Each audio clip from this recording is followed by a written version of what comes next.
Welcome to the Great Detectives of Old Time Radio. From Boise, Idaho, this is your host, Adam Graham.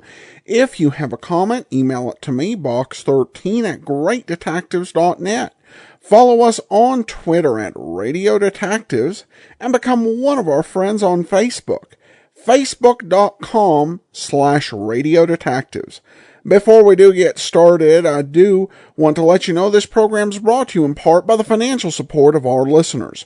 You can support the show on a one-time basis at support.greatdetectives.net. And you can become an ongoing monthly supporter of the program at patreon.greatdetectives.net. Well, now it's time for today's episode of Nick Carter. This time we have yet another episode that I didn't have, but it was actually the one, we're back to our regular order of programs. This one's from October the 3rd of 1948, and the title is The Case of the Substitute Slayer. Chasing Dirt presents Nick Carter, famous for chasing crime.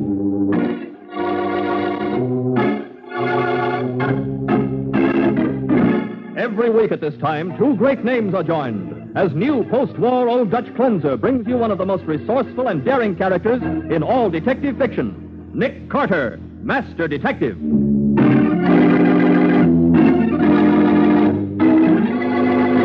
If you got Miss Bowen to come here to make trouble, Clara... I didn't, Larry. I swear it.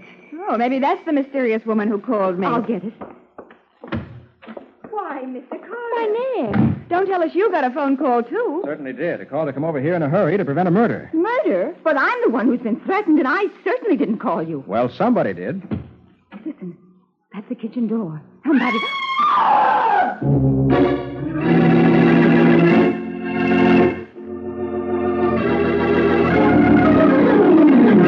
And now, The Case of the Substitute Slayer. Today's adventure starring Lon Clark as Nick Carter, brought to you by new post-war Old Dutch cleanser.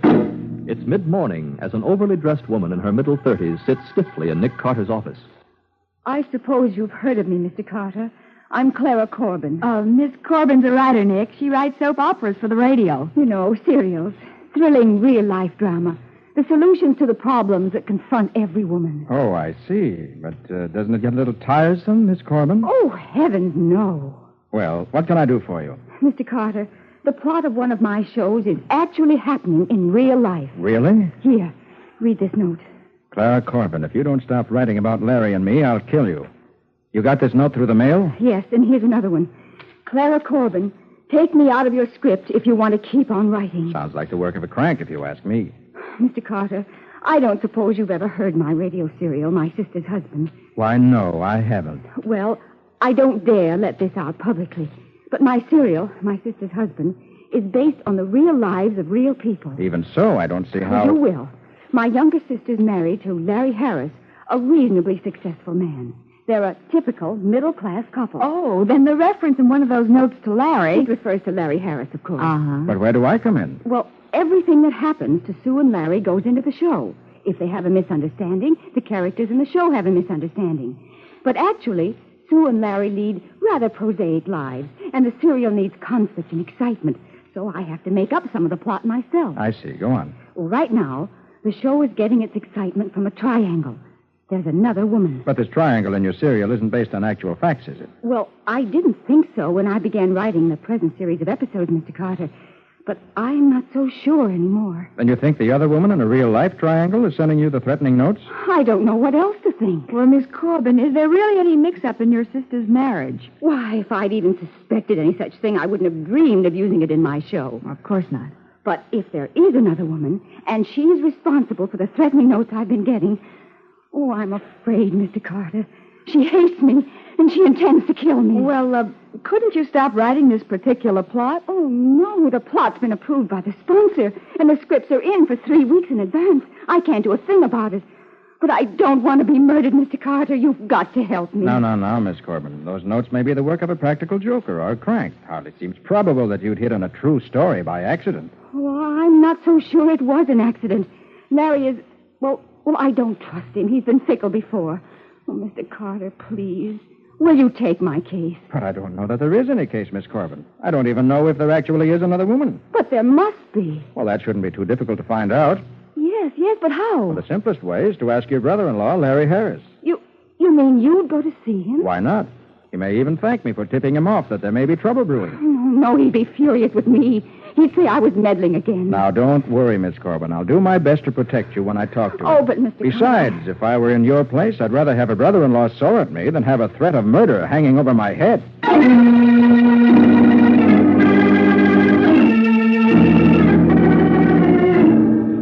Now, Carter, what the devil is all this about? Mr. Harris, it's about some notes that contain threats of murder.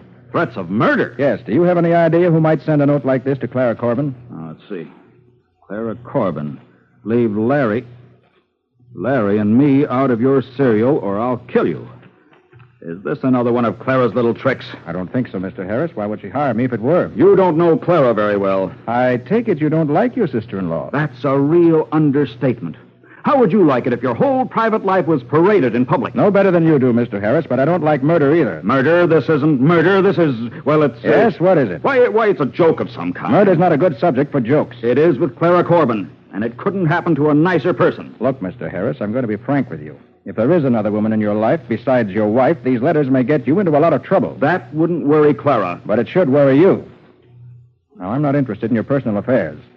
But is there another woman? Certainly not. I threatened to sue Clara for libel once, and if she keeps this up, I'll do it. But if you aren't involved with another woman, then her story hardly applies to you, does it? That doesn't make any difference. Whether it applies to me or not, it can still hurt me plenty. But how? Outsiders don't know that the story is based on your life. But, Mr. Carter, I think I've given you quite enough of my time. You might as well go back to your office and charge this interview up to wasted time. All right, Mr. Harris, I'll go back to my office. But I won't admit I've wasted any time. Not yet.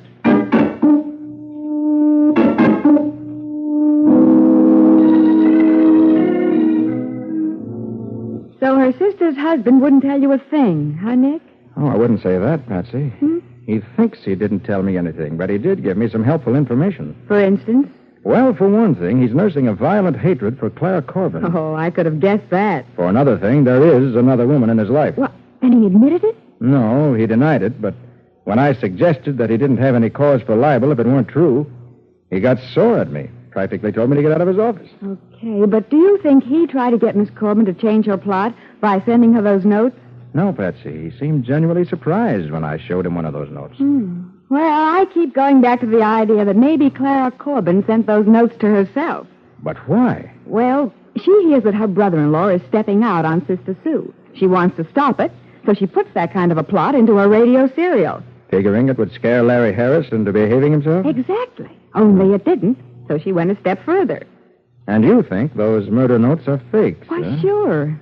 No, I think you're wrong, Patsy. What? It's quite possible that this mysterious other woman does exist. And I want to find out who she is. What? Say, Nick, we're overlooking one person who may know who this other woman is. Sue Harris, his wife. Well, that's possible, Nick, perhaps she didn't want to risk breaking up her home by making a scene. So, instead of accusing her husband, she may have talked Clara into writing this stuff. But Patsy, she wouldn't admit that. Oh, Nick, I have a hunch I could get her to talk. At least, why don't you let me try? Okay, go ahead. Good. But don't be disappointed if your hunch turns out to be a flop.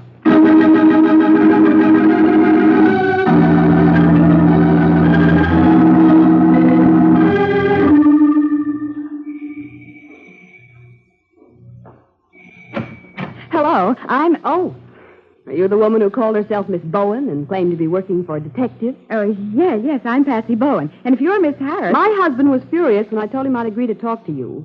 He said it was a trick. A trick? Well, I don't see how. Larry says the newspapers have been after him about the plot in my sister's husband, trying to get him to involve himself and me in a scandal. And if some newspaper sent you here to Mrs. find... Harris, I assure you I'm not from any newspaper. Well, if you are, you can tell your editor that the triangle plot in my sister's radio show is completely without foundation as far as Larry and I are concerned. Please, Mrs. Harris, I'm not from a newspaper. Believe me. Your sister knows about my appointment with you. You can call her if you don't believe me. I'll just take you up on that, young lady. Come in. Thanks. And if she doesn't back you up, I'm going to call the police. Larry told me not to let you get away with anything. And I'm... Oh, somebody else is at the door. Wait a minute. Of course, Mrs. Harris. Why, Clara. Hi, Sue. I just dropped in to see whether I could do anything that might help Miss Bowen. Well, then, you know this woman, Clara? Why, of course. You see? You mean you actually hired a detective to pry into our private lives? Oh, now, darling, that's hardly the way. I've stood all I can, Clara. You've tried to make a mess of my married life right from the start. But, dear, I don't know what you're talking about. Oh, yes, you do. And you've gone too far this time. Now get out of this house and never come back. I never want to see you again. Sue, dear, you're upset. You bet I'm upset. Sue, I went to a detective because I don't want to be murdered. Murder? That's right. Why, I think you're both crazy. I suppose you think it's crazy that Larry... Stop it. I won't have you say anything about Larry. No? Then I suppose he isn't in love with somebody else. He was never in love with you, Clara. That's certain. Mrs. I told you time and time again that I was glad we found out in time that Larry and I weren't... You were so jealous of me that it drove you crazy when Larry married me. And you've never given up trying. Sue, you don't know what you're saying. Oh, yes, I do. You started that radio program just for spite, to try to break up our home. But I'm trying to save it. Please, I haven't asked you for any help, Clara. Get out.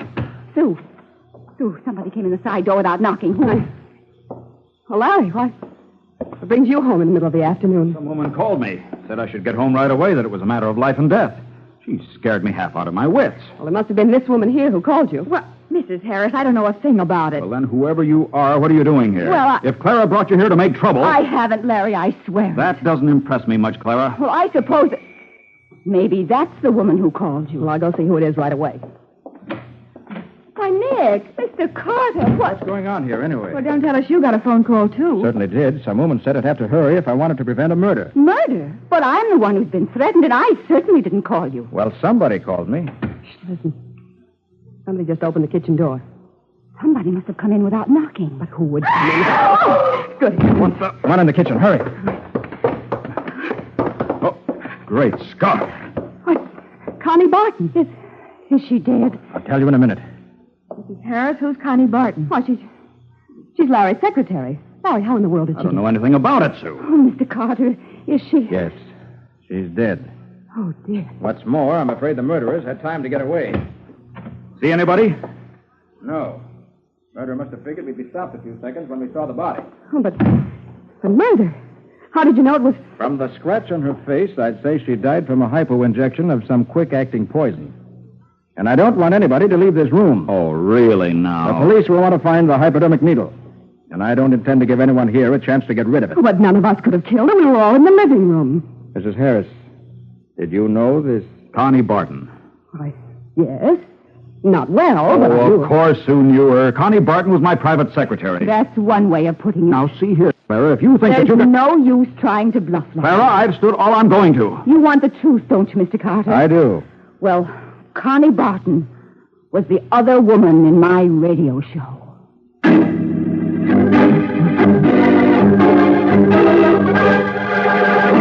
The kitchen door of the Harris house opened.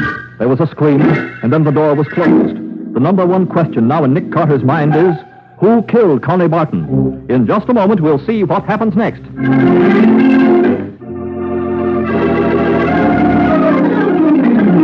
Now, back to The Case of the Substitute Slayer. Today's adventure with Nick Carter, brought to you by new post-war Old Dutch Cleanser. It's now some time later. The scene is Larry Harris's private office, and Nick Carter has just come in. Larry, none too enthusiastic, says, What do you want now, Carter? I want to discuss your secretary's murder, Mr. Harris. Well, there's not much I can tell you, is there? That all depends. The police found the hypodermic needle in the yard. Thanks to you, none of us had a chance to get out of the house after the murder was committed. I know.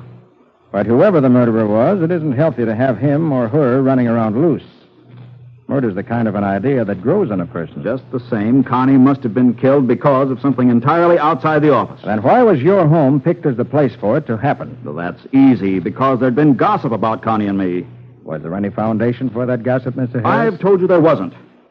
Thanks to that telephone tip, I was lucky enough to be in the clear. Mm-hmm. Any idea who called you? No. Mr. Harris, was Connie Barton the other woman in your life? No! There was nothing between Connie and me. You think it was Connie who threatened your sister-in-law's life? I've been wondering. Was she angry about the plot and my sister's husband? How could she help but be? I suppose she discussed it with you. Yes. She was in a spot. She didn't dare bring any legal action against Clara because that would dignify the whole mess. She wanted to quit her job on account of it. I wouldn't let her. Nick, Mr. Carter, Betsy, what brings you and Miss Corbin here? I told you. I know, Nick, but I had to close up the office. Miss Corbin came to see you, and you weren't there, so we rushed up to Mary Manning's apartment. Hey, just a minute. That's a new name. Who's Mary Manning? She's the radio actress who was playing the part of the other woman in my serial. When I listened this afternoon, there was a new girl in the part, and I wondered what had happened. So I called the producer, and he said that Mary Manning didn't show up for rehearsal, and he hadn't been able to get her on the phone. So Miss Corbin and I took a cab to her apartment, and, well, she's gone. She'd packed up and cleared out. It looks as though she's run away. Miss Corbin, can I listen to a record of this Mary Manning's voice? Why, I suppose the studio has recordings, but why? I want to see whether I recognize the voice. Whether she was the woman who sent me to the scene of the murder.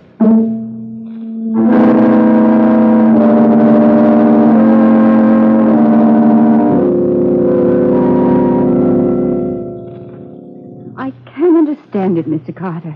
You insist you recognize Mary Manning's voice from the record at the studio, and Larry said the same thing before we left him, but... There's not the slightest doubt of it, Miss Corbin. Why was Mary Manning playing the particular role you gave her? I? You think I cast the shows? Why, I have nothing to do with it. The producer... I talked to the producer, Nick, Mr. Weller. He backs Miss Corbin up on that. All right, then. What do you know about Mary Manning? Why, nothing. I've seen her around the studios, that's all. Did you find out anything about her, Patsy, when you talked to the radio producer? Practically nothing. I don't suppose Mr. Weller knew whether Miss Manning knew Larry or Sue Harris. No, I asked just to be sure, but he didn't. I still think there must have been some reason why she was picked to play the role of the other woman in that serial. Only because the producer evidently thought that she was capable of doing a good job, and she was.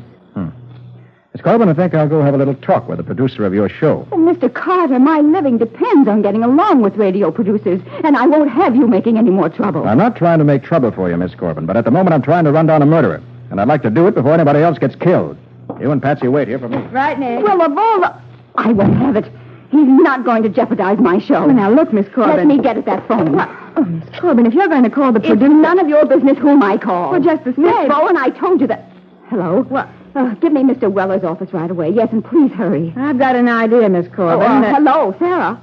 Yes, this is Miss Corbin. Now, look. A detective's on his way to the studio to talk to Mr. Weller. Well, he'll ask all kinds of questions and tell him anything you want to, but don't let him see Mr. Weller. Now, look here. If you do, Sarah, it will cost you your job. Goodbye. Miss Corbin, you killed Connie Barton. I killed? Don't you even dare say such a thing. But you did, and you're also afraid to let Nick find out how Mary Manning got into the cast of your show. That's a lie. Oh, no, it's not. She was working with you. And I'm going to phone the producer of your show right now. You're not going to keep Nick from talking to him. You put down that phone. I will not. You put it down. Oh, so you want to fight, do you? Well, ouch. Why, drop that phone. Drop it, you. All right, I'll drop it right on your head. Okay, Miss Corbin. I hated to knock you out, but you had it coming. Now maybe I can make my phone call without any interruptions.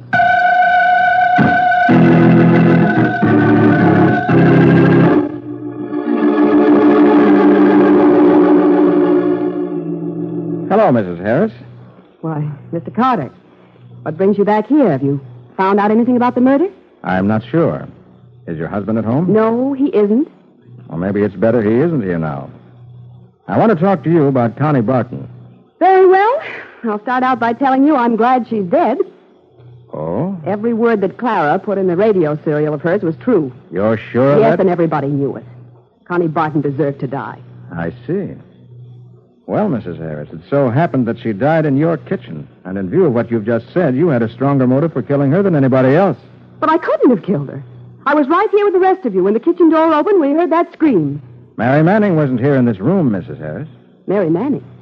Don't tell me you don't know who Mary Manning is. But I don't. I've never heard the name. Who is she?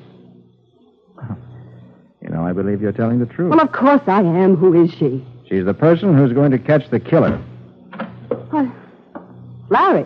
Carter? What the devil are you doing here? Asking your wife a few questions, Harris. What brings you home at this time of the day? Why, I have to go out of town for a few days on business. It's a hurry-up trip. You think it's wise for you to leave before this murder is solved? That murder doesn't concern me. Somebody at the door, Larry. Okay, I'll get it. Larry. Sarah, your hair, your face, what's happened to you? Miss Bowen tried to kill me. so that I couldn't leave this man's office. Miss Corbin, you're... But I pretended to be unconscious until I saw my chance to get away from her. Then I got a cab. You didn't get away from her, Miss Corbin. She's getting out of another cab at the curb right now. But why should she try to keep Clara in your office, Carter? Great Scott. Does she think Clara is the killer? Oh, Nick. Nick, she tried to get away after I discovered she was the killer. Hold on, Patsy, hold on. Are you sure Miss Corbin's the killer? That girl's mad. Miss Corbin, I want to know one thing. How did you happen to arrive here just before the murder? Why, I got a telephone call from the woman who'd been giving me all the information I'd been using about Larry and Connie Barton. Go on. She said there was going to be a show down here. You mean Mary Manning called you, too? No, it wasn't Mary Manning. I know her voice, but... I know. It was Connie Barton who called you, wasn't it? Connie Barton? I think so, yes. Yes, I'm sure it was Connie. It was Connie Barton who gave you all the information you used in your radio serial. But She was the one person who stood to profit from the breakup of the Harris home. She wanted you to divorce your wife and marry her, didn't she, Harris? Why, that's hard to believe, but if what Clara says is true... You know very well it's true. But this Mary Manning, why should she have killed Connie? Why... We won't know what part Mary Manning played in this till we find her. I'll get it. No, I've been expecting a call. Here, give me the phone. Okay, but... Hello? Nick Carter speaking. Oh, yes, Matty. What? Mary Manning? She has? Wonderful. Has she talked yet, Matty? She has, huh? Fine. I don't blame her for asking to be placed in protective custody. No, I won't need any help, Matty. Thanks. Goodbye. You'll need a lot of help, Carter. Nick, he's got a gun. I'm afraid I'll have to use it, too, Miss Bowen. I don't intend to be arrested. Larry Harris holds a revolver to Nick Carter's head as he removes Nick's gun from its holster. We'll see what happens in just a moment.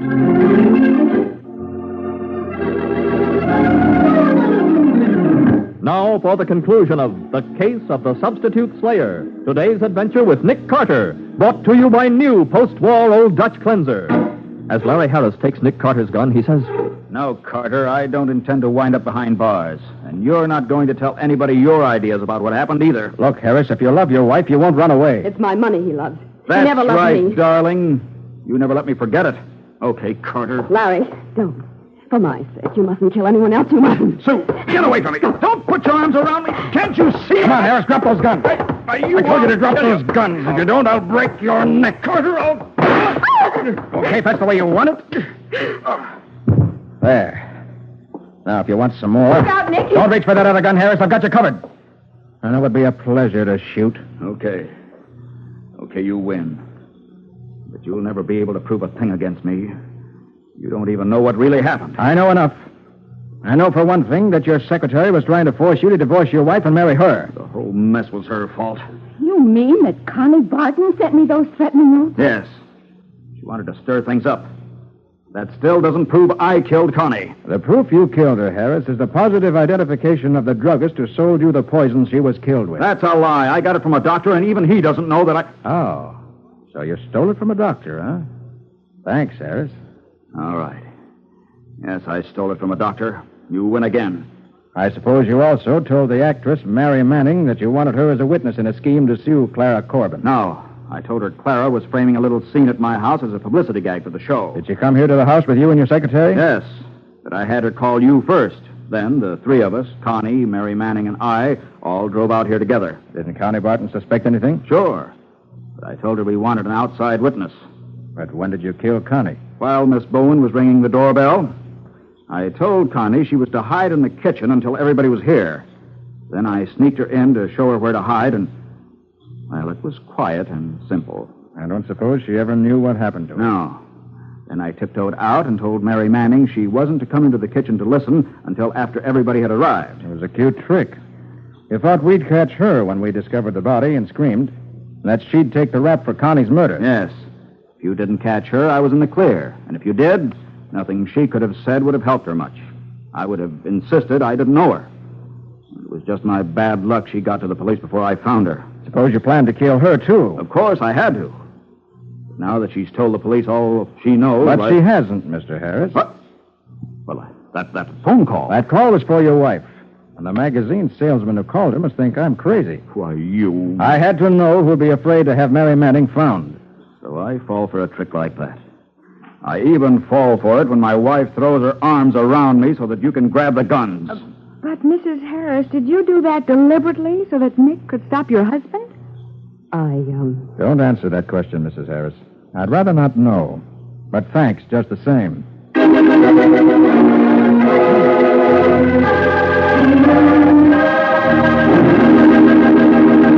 Nick, before we leave, what about next week's adventure? Well, Mike, it came as close to being the perfect crime as any I've seen. You see, Mike, the only person who could prove there'd been a murder was the corpse. But surely Nick found some kind of a clue. Only one. A peroxide cutie with naturally blonde hair. But if she was a peroxide blonde, she couldn't be a natural blonde, too. She was, though, Mike. Huh? And it was a good thing. Because trying to explain that fact was the only way to solve the murder. Well, what do you call the adventure, Nick? I call it the case of the unwanted wife.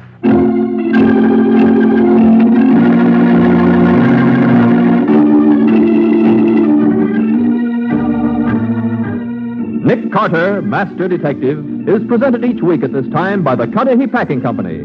It is produced and directed by Jock McGregor and is copyrighted by Street & Smith Publications, Incorporated. Charlotte Manson is featured as Patsy. Today's script was written by George B. Anderson. Original music is played by Henry Silverne. This program is fictional, and any resemblance to actual persons, living or dead, is purely coincidental. This is Michael Fitzmaurice saying, when minutes count, use new post-war Old Dutch cleanser.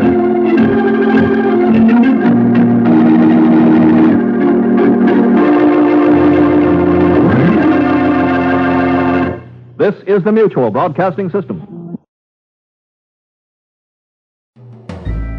This is Andrea J. Graham, author of the Web Surfer series, and a Madam's Wife. You're listening to the Great Detectives of Old Time Radio.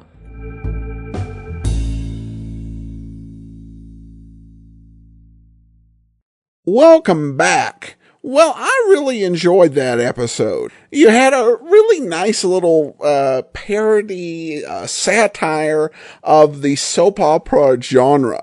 And poor Patsy, she basically, as the writer and her sister are talking, she had to be like, I'm in the middle of a soap opera now, hearing these two argue. And of course, we got action-packed Patsy, getting into a fight and getting the better of her adversary. Even though she didn't turn out to be the murderer, it was still a good move by Patsy. It did have a trick ending, but I think they played it fairly well. Overall, this is probably one of the best episodes of Nick Carter we played in a while, so I hope you enjoyed it. Well, we do have some listener comments and feedback regarding some of the recent found episodes, particularly the first one we played from 1946. And Mark writes regarding that, I know you're all excited about finding lost episodes. The sound on this one was terrible. The actors all sounded like they were packed into a baked bean can. When I hear dates like 1946, I steel myself for terrible sound. Well, sorry about the sound quality, and that is one of the cases with found episodes. Where, you just go with the best quality you have. And of course, 1946, immediately after the war, during the war, they'd stopped using metal transcription discs, so who knows, this one might have been recorded on glass. Of course, quality does vary.